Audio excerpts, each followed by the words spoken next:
Buenas tardes. Tenemos el gusto de tener acá al ingeniero Tavera, quien es director de la parte de sismología del Instituto Geofísico del Perú. Él nos va a dar una conferencia muy rápida sobre el silencio sísmico en la costa central del Perú y la posibilidad que tenemos de que se produzca un gran terremoto. Esto que tenemos aquí es el terremoto de Pisco del 2007. ¿Ya? Ahí está la estrellita que es el epicentro, y esto es la zona verde que nos dice cuándo el área que participó en la ruptura de ese terremoto. Aquí tengo la estrellita también, es el terremoto de Nazca en 96, y esto es todo lo que produjo el terremoto de Nazca en 96. Entre estas dos zonas, hay aquí una zona que está completamente sin terremotos, ¿no? Apretamos ninfa, por favor. Y ocurre el terremoto de Ica, ¿no? Del 28 de octubre, y prácticamente llena todo este vacío, ¿no? Entonces, con ese tipo de ejemplo, es bastante fácil poder empezar a decir, va a ocurrir un sismo en esta zona, en algún momento hay que prepararse, ¿ya? Entonces les voy a contar un poco todo esto. Avanzamos, Ninfo, por favor. Avanzamos más. Ahí detengamos un ratito. Esta figura que ven ustedes aquí fue publicada en el 2005. 2005 decíamos que en Pisco iba a haber un terremoto de magnitud 7.5 por lo menos, un terremoto en Chala, Yauca, y un terremoto por debajo de Hilo. Apretamos, por favor. Y en el 2007 ocurrió el terremoto de Pisco y llena toda esa parte de ahí. Aquí ocurrió el terremoto de Ica del mes de octubre. Queda vacío esta parte de Chala y queda también toda la parte sur del Perú vacío para producir un gran terremoto. ¿Avanzamos? Seguimos avanzando más, hasta que yo te diga, avanza. Porque con esto del tiempo nos van a votar ahorita. Ahí vas. Terremoto de Haití, Haití, 2007, 2010. Terremoto de Nueva Zelanda, este es el más conocido, Haití. ¿Qué rescatamos de aquí? Este terremoto solamente duró 15 segundos. El terremoto de Chile, 150 segundos. El terremoto de Japón, 160 segundos. Pero solamente estoy hablando del tiempo en que la roca se rompe. Si queremos decir cuánto tiempo la gente sintió este sismo, tenemos que multiplicar por 3. 150 por 3, 450 segundos. En el caso de Chile, el suelo se estuvo moviendo. Entonces ustedes comiencen a imaginar una estructura como esta, por decir, con ese sacudimiento, cuánto tiempo podría pasar para que empiece a rajarse las paredes o a caer las cosas. Otra cosa interesante de esto es que el sismo de Haití solamente produjo una ruptura de 20 kilómetros, nada más. El terremoto de Chile, 450, el terremoto de Japón, 500 kilómetros de ruptura, ¿no? A ver, avanzamos. Hay más. Regresamos, Nifa, por favor, si eres tan amable. Fíjense, esta es la placa de Nazca, ¿no? Aquí está la placa continental donde estamos nosotros, aquí está Miraflores más o menos. La placa va empujando, y todo este continente, la costa de Miraflores aquí, se va doblando, porque esto está empujando, se va doblando, el continente se va levantando, y cuando ya no puede doblarse más, sale disparado, produce el terremoto, y todo el continente avanza. Terremoto de Arequipa en 2001, toda Arequipa se movió medio metro hacia el mar. Terremoto de Pisco en 2007, Paracas se movió 1,5 metros hacia el mar. Avanzamos, Ninja, por favor. Terremoto de Chile del 2010, Concepción se fue 3 metros hacia el mar, ¿no? Terremoto de Japón de este año, 2,5 metros Japón se fue hacia el mar, ¿no? Grandes terremotos, grandes desplazamientos del continente. Avanzamos, por favor. Este es el terremoto de Chile. Fíjense que el terremoto empezó en esta estrella y comienza a moverse por todo esto. Y cuando la bola es más grande, es exactamente frente a Santiago. ¿Qué significa? Significa que el terremoto puede empezar en un punto y moverse de arriba a abajo cualquier distancia. De aquí hasta aquí tenemos 450 kilómetros que este terremoto se movió, y arriba tienen cuánto tiempo duró la ruptura. Eso significa que el terremoto, bueno, en el caso de Lima no tenemos ni idea dónde va a empezar el terremoto. Si empieza frente al Callao, se irá para arriba, se irá para abajo, no tenemos ni idea, ¿ya? Pero luego vamos a ver que el terremoto probablemente sea muy grande. ¿Avanzamos? Esto es Japón. Bueno, los japoneses, al igual que los chilenos, lograron publicar informes donde decían que iba a haber un terremoto pronto. No hay políticas adecuadas para manejar esta información. En el Japón también dijeron que aquí iba a haber un terremoto de magnitud 8, en esta zona que no hay nada, ¿no? Avanzamos. Y ocurrió el terremoto este año, aquí está el epicentro del terremoto. de aquí a aquí hay 500 kilómetros, de aquí a aquí hay 250 kilómetros. 500 kilómetros en el caso de Lima, viene desde Chilca hasta Chimbote más o menos. Entonces, todo eso se podría romper con un terremoto magnitud 9. ¿Avanzamos? Bueno, Japón, como les dije, se movió también hacia el Océano Pacífico, se movió 2,5 metros. ¿Avanzamos? Este es el terremoto de Japón. Empieza en este punto y comienza a moverse por toda esta zona, ¿no? Y arriba tenemos el tiempo que duró el terremoto. Avanzamos, Nifa, por favor. Una cosa es el terremoto y otra cosa es el tsunami. Japón, solamente el 10% de las estructuras tuvieron daño con el terremoto. Lo que produjo todo el daño en Japón fue el tsunami. Y en este caso, si ustedes llegan a darse cuenta, aquí hay un muro de contención que protegía a la ciudad de los tsunamis. Pero el tsunami sobrepasó esto. Este tsunami tuvo una altura de 12 metros de altura. A escasamente 150 metros de la línea de costa, se encontró un auto encima de una casa de 3 pisos. ¿Ya? Entonces, uno suma y dice, bueno, más o menos 12 metros de altura la ola, porque si no el auto no llegaba ahí. ¿Ya? Pero la semana pasada, el día viernes, unos colegas japoneses nos trajeron unos mapas y este tsunami avanzó 4 kilómetros tierra adentro. Tsunami de 12 metros. Un tsunami de 8 metros en el Callao, ¿cuánto va a avanzar? En el caso de Chorrillos, aquí abajo, en el caso de Asia, de Lurín, ¿cuánto va a avanzar? 2 kilómetros. Pues con 2 kilómetros limpia todo, ¿no? Va a dejar todo ordenadito ahí. ¿Avanzamos? Este es el terremoto de Sumatra, 2004, magnitud 9.2.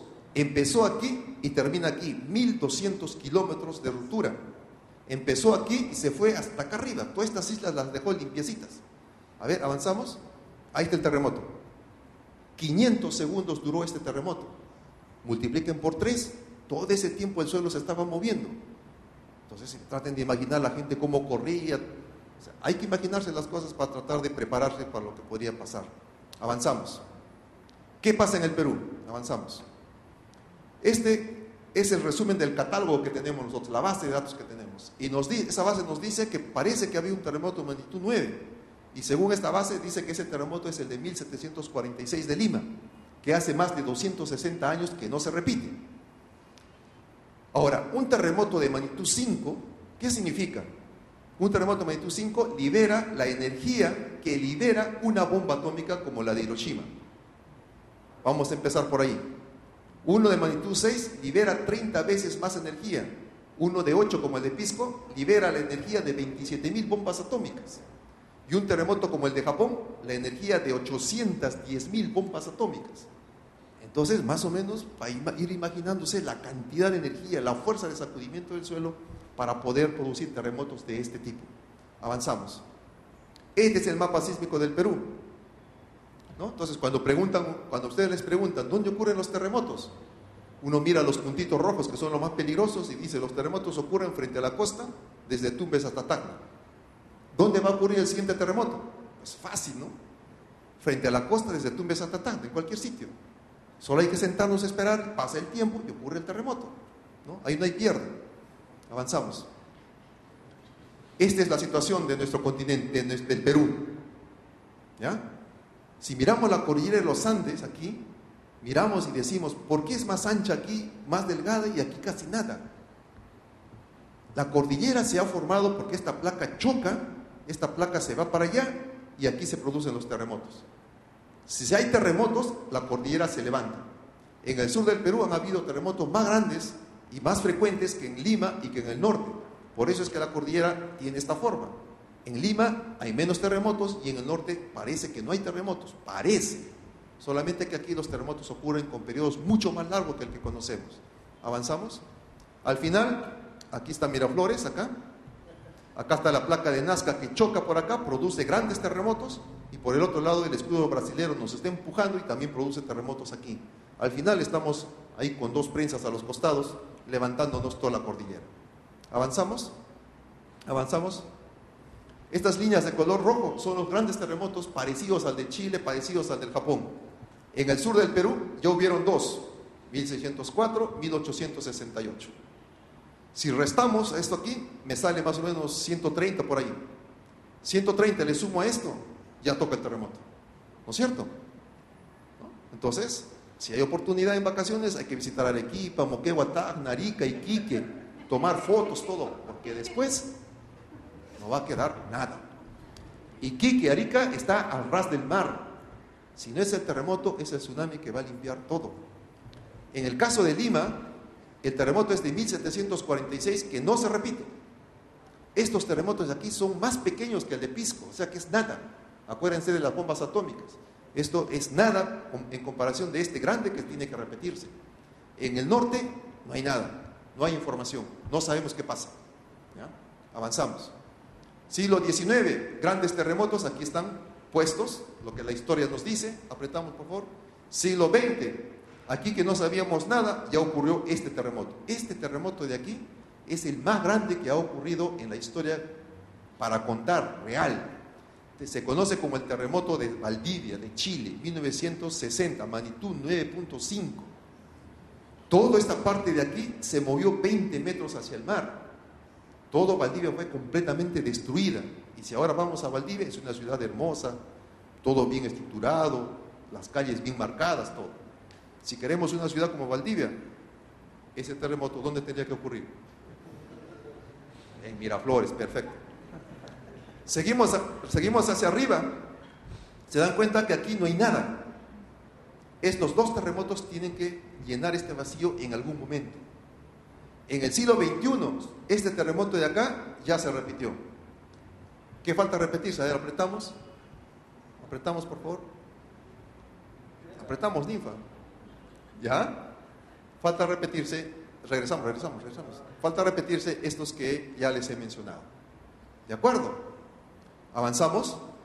Este es un trabajo de investigación publicado, pero lo podemos tomar de manera un poquito anecdótica. Dice que en el año 1600 hubo un terremoto grande en el sur que afectó a Arequipa, Moquegua, Tacna, Arica. Está de rojo porque las intensidades se midieron en 9-10. O sea que, en teoría, pues el 80% de las viviendas colapsaron. En 1700, uno de 8. 1800, otra vez 9 y 10. Y en el 2001, uno de 8. Entonces, rojo, amarillo, ¿qué toca ahora? ¿Ya ven? Fácil es hacer sismología. Avanzamos. Nuestro catálogo. Hemos trabajado con nuestro catálogo, el mejor catálogo que hemos podido construir. ¿Qué hemos encontrado? Avanzamos. Ahí. Hemos encontrado que estas manchas rojas que vemos aquí son zonas que son anómalas. Sismológicamente se le conoce como asperezas. Y en aspereza significa que son zonas donde la energía está acumulada. Entonces vemos estas manchas rojas tan grandes que decimos, ¿qué está pasando? ¿Por qué se ha acumulado tanta energía? Apretamos, por favor. Despacio nomás. De ahí nomás, déjalo. Ahí te aparece seguro. Estas manchas rojas, si ustedes se dan cuenta, coinciden con los terremotos de 1746, 1619, 1868. Avanzamos un poquito y definimos mejor las áreas. Entonces, aparentemente en Lima hay problemas con estas dos zonas que están aquí, que producirían terremotos de 8.5, 8.2. Pero si los sumamos los dos, tenemos un terremoto de 8.8, 9 más o menos. En el sur del Perú tenemos un terremoto de 8.8 que se está preparando. Y aquí, en el caso de Yauca, uno de 7.5. Y en el norte, bueno, probablemente haya un terremoto de esta magnitud. Esto se sabe a nivel internacional. Los colegas chilenos han sembrado todo el norte de Chile de instrumental. Nosotros también hemos puesto instrumental en toda parte del sur del Perú y en la parte de Lima hemos puesto instrumental. Pero ese instrumental no está puesto para decirles a ustedes cuándo va a haber el terremoto. Ese instrumental está puesto ahí para recoger toda la información necesaria para que recién al siguiente terremoto podamos decir, va a haber un terremoto. Este no podemos. Así que lo siento mucho. Al siguiente sí. Al siguiente sí. ¿Ya? Si es, no, obviamente. Pero estarán los hijos, ¿no? Los nietos, supongo, ¿no? Avanzamos. Esto que vemos aquí es más cuantitativo, más real. ¿Qué es lo que tengo acá? Tengo flechitas que apuntan hacia el norte, hacia el dentro del continente, ¿no? Estas flechitas son mediciones de GPS. Si nosotros le ponemos el GPS al vehículo y el vehículo se lo lleva, lo seguimos al GPS y lo encontramos. Como decimos que la placa se está moviendo hacia el mar, le pongo un GPS y el GPS me va a decir cuánto se está moviendo hacia el mar. Y las flechas deberían apuntar hacia el mar, pero en este caso las flechas apuntan hacia adentro. Acuérdense de la figura esa que les dije, que la corteza, que Miraflores se dobla, se hunde, y luego, ¡pum!, sale.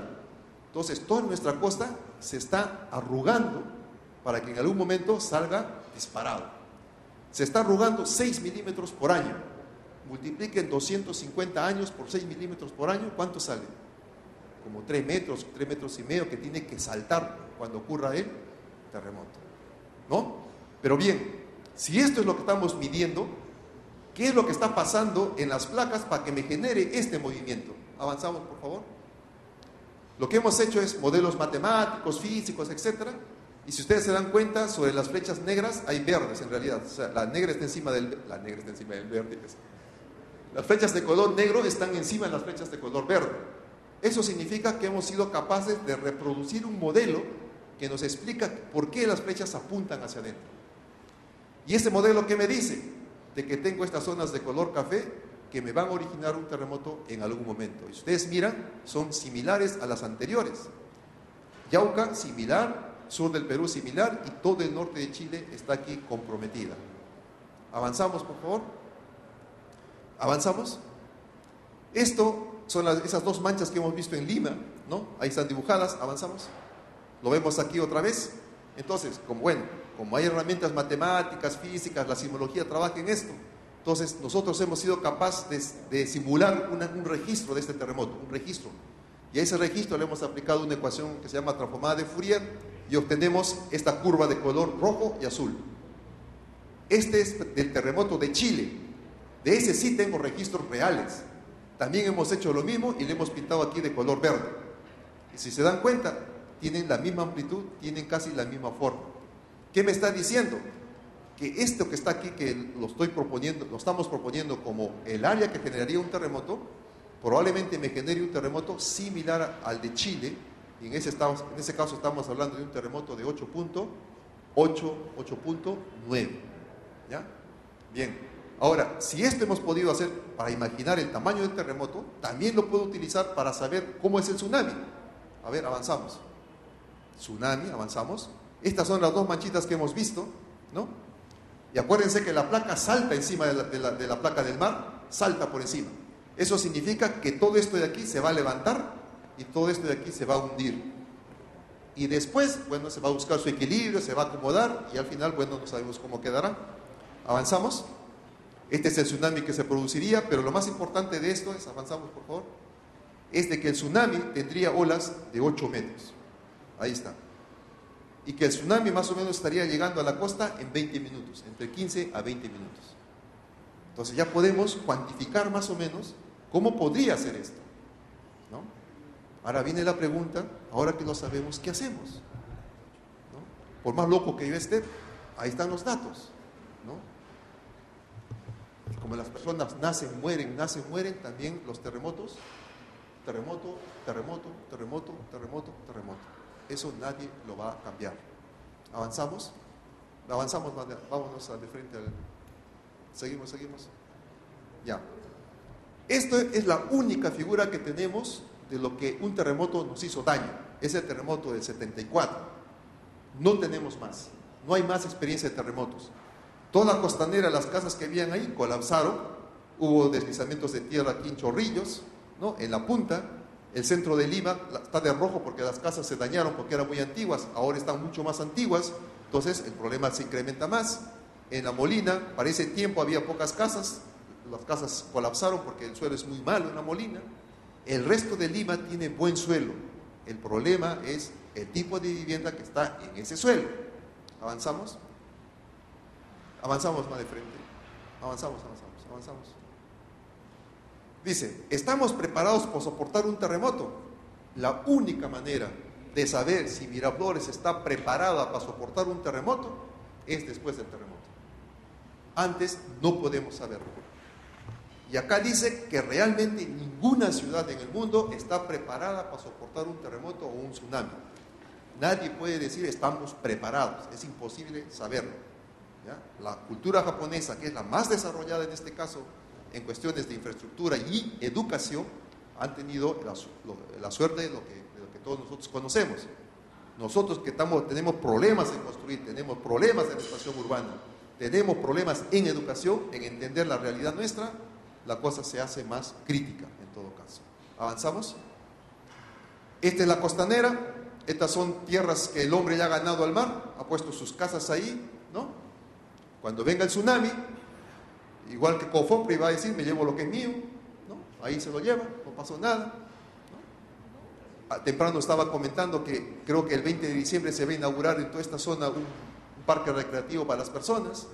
Está muy bonito, pero la única entrada es la bajada de Miraflores, la única entrada es la que está en Chorrillos al final, y la única entrada es la que está por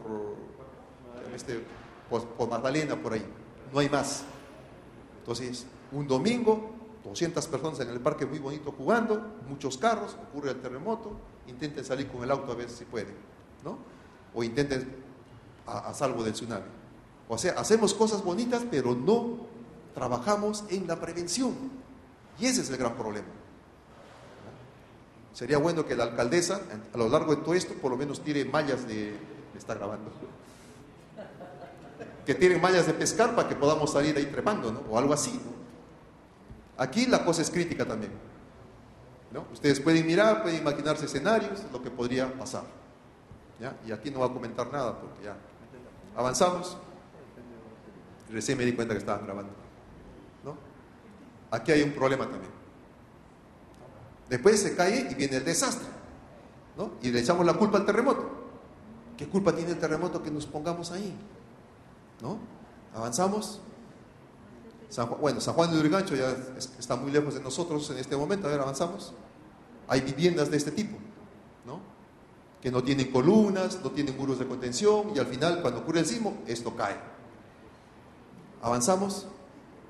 ¿No? Centro histórico, no podemos tocarlo para nada. Me parece que hay una institución que evita que se destruyan estos ambientes. Sería fantástico que esa institución ponga acá sus oficinas, ¿no? Y a ver qué pasa, ¿no? Sería, o sea, es lo mejor. Avanzamos. Después me van a buscar, creo. El río Rímac está por aquí, las casas que están por allá. Ustedes saben mejor que nadie lo que podría pasar. Avanzamos. Bueno, ustedes imagínense por ahí caminando, comprando, ocurre el sismo, salen corriendo, quieren cruzar, caen los paneles ahí como matamoscas detrás de ustedes, ¿no? ¿Quién genera todo esto? Después dice, desastre, dice, ¿no? ¿Quién lo hizo? Nosotros mismos. Avanzamos.